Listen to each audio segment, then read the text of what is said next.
sa Kanya sa katotohanan. Kanyang tutuparin ang nasalita na nangatakot sa Kanya.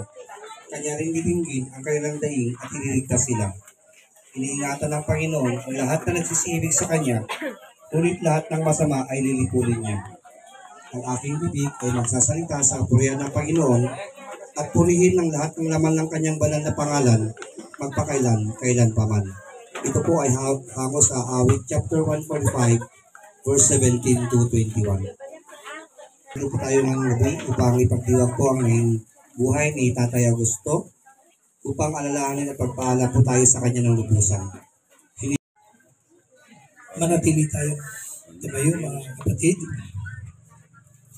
Kumari ating iyuko ang ating ulo, tayo pumikit at manalangin. Dakilang Diyos sa mangbanal, ang Diyos na may lalang ng langit at lupa, ang Diyos na may lalang ng lahat ng bagay dito sa mundo ito.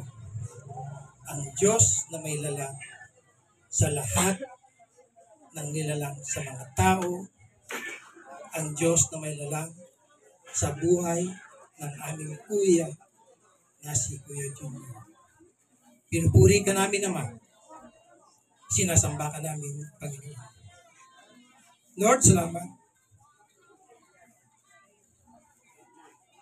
Salamat, Panginoon. Sa loob, Panginoon, ng ilang taon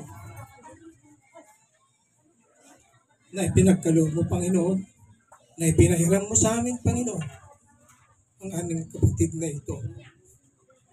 Salamat sa loob, Panginoon, ng 62 years na ibinigay mo sa buhay niya.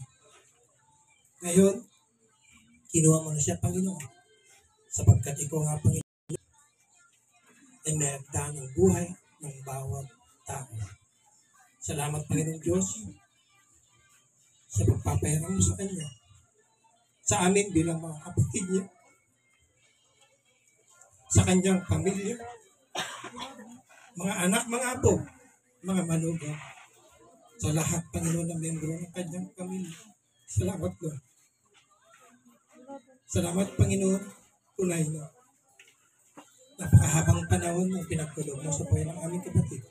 At muli, sa pagkakataon ito, sa pamamagitan, Panginoong Diyos, ng gawain ito,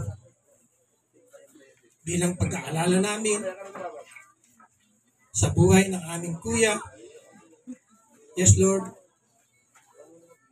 nawa, Panginoon, sa pamamagitan nito, Panginoon, ay magkaroon, Panginoon, ng pagkilos ng banal na espiritu sa lugar nito. At habang we go on sa mga nihandang programa, we pray to you, Lord, through the guidance of the Holy Spirit, to lead us, Panginoon, sa bawat tatayo, Panginoon. Yes, Lord, give them wisdom and knowledge, especially sa mga magbabasa na iyong mga salita.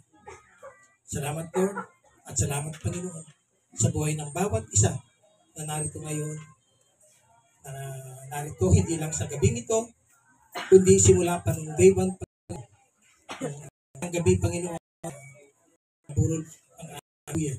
Salamat sa buhay nila. Yes, Lord, hindi po namin sila mabanggit sa dami nila. Ngunit kilala mo, Panginoon, ang mga bawat nakiramay, naghatid ng kanilang pakikiramay. You know them, O Lord, sapagkat wala kang ligid sa iyo. Thank you, Lord, as we continue sa maliit na programa nito. Nawa, Panginoon, we feel your presence. Yes, Lord, the Holy Spirit. And muli, Panginoon, aming dalangin na sa aming kalagitnaan. Bless each and every one. Lalong-lalo na, Panginoon, sa aking mga kapatid, sa pamilya ng aming kuya. Lord, sapagkat sabi mo nga, sa iyong salita, sa Matthew chapter 5, na mapalad ang mga tao na hahapis sapagkat aalimin mo sila. Salamat, Lord. Salamat sa kalitihan Pinupuri ka namin, Ama. Sinasamba ka namin. And this we pray in the name of the Father, and of the Son, and of the Holy Spirit. Ate magsabi na, Amen. Pagbasa mula sa Lumang Tipan ng Ecclesiastes, chapter 3, verses 1 to 11. Sa bawat bagay ay may kapanahunan, at panahon sa bawat panukala sa silong ng langit. Panahon ng kapanganakan at panahon ng kamatayan. Panahon ng pagtatanim at panahon ng pagbunot ng itinanim. Panahon ng pagpatay at panahon ng pagpapagaling. Panahon ng paggiba at panahon ng pagtatayo. Panahon ng pag-iyak at panahon ng pagtawa. Panahon ng pagtangis at panahon ng pagsayaw. Panahon ng paghahagis ng mga bato at panahon ng pipisan ng bato. Panahon ng pagyakap at panahon ng pagpigil ng pagyakap. Panahon paghanap at panahon ng pagkawala. Panahon ng pag-iingat at panahon ng pagtatapon. Panahon ng punit at panahon ng pananahi. Panahon ng tahimik at panahon ng pagsasalita. Panahon ng pag-ibig at panahon ng pagtatanim. Panahon ng gugma at panahon ng kapayapaan. Anong pakinabang natamo gumagawa ng kanyang papagalan? Aking nakita ang sakit na ibinigay ng Diyos sa mga anak ng mga tao upang panayan. Ginawa niya ang bawat bagay na maganda sa kapanahon. Inilagay niya rin sanglibutan sa kanilang puso sa anupamat hindi maras ng tao. Ang gawa na ginawa ng Diyos mula sa simula hanggang sa wakas. Ito ang salita ng Diyos. Salamat sa Diyos.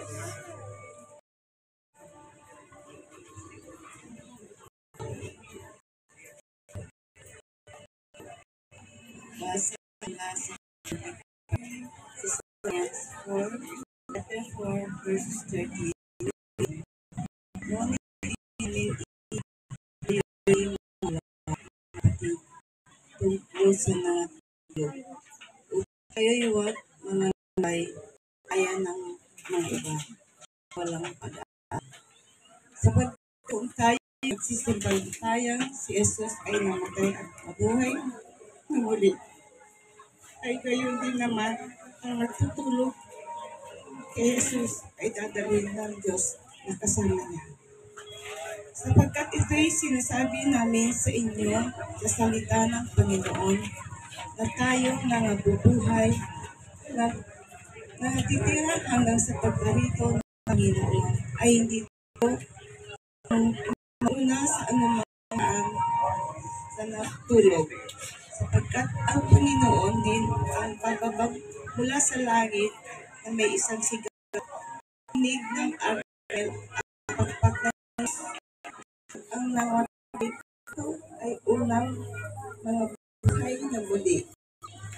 Kung magkagayon, tayong mga nangabubuhay na natitira ay salamin kasama nila sa mga kapatid upang saluhin ang Panginoon sa langit. Ganito sa Panginoon magpakailanman. Kaya't umayon tayo sa isa't sa mga salita ito salita Salamat sa Diyos. Na nangangamatay sa Panginoon mula ngayon. Oo, sinasabi ng Espiritu upang sila ay makapagpahinga sa kanilang mga gawa sapagkat ang kanilang mga gawa ay sumusunod sa kanila. Ito ang salita ng Diyos.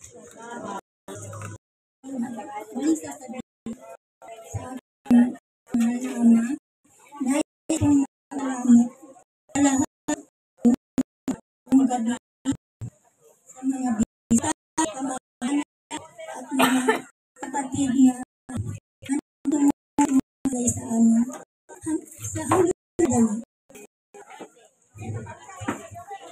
kung po pababain na sabihin ay sa totoo, paliwanag sa inyo lahat kung paano at kung ano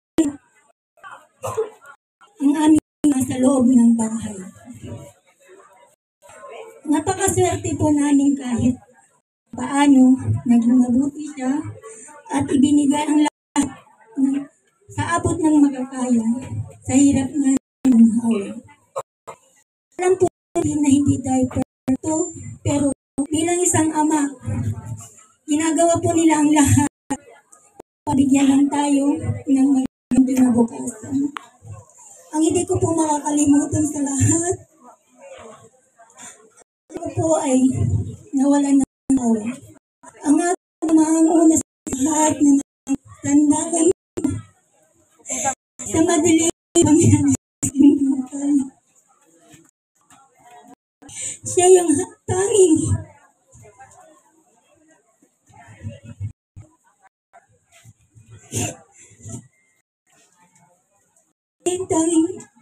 buhusan ko ng luha dalang hati nang ako ay nabiyuda. Hanggang sa nagpunta siya sa Dubai, pangalawa yung pinakaisang memory namin siguro. Nag-usap kami ng masinti tungkol sa mga anak ko. Nagsabi sa kanya dahil ang alam niya galit ako sa kanya. Sabi ko sa kanya noon, Papa, dahil kayo ang inaalam ko sa inyo na mataping asawa. Hanggang sa huli, nagawa dahil sa dami na rin ng kanyang inaasikaso, hindi lang siguro ako yung anak, syempre. Meron din siyang iniindang sakit, kaya inanawa ko na lang lahat. Kaso malungkot talaga. Pero hindi ibig sabihin galit ako sa kanya. Alam niya yan na hindi ako galit sa kanya. Mahal na mahal ko siya.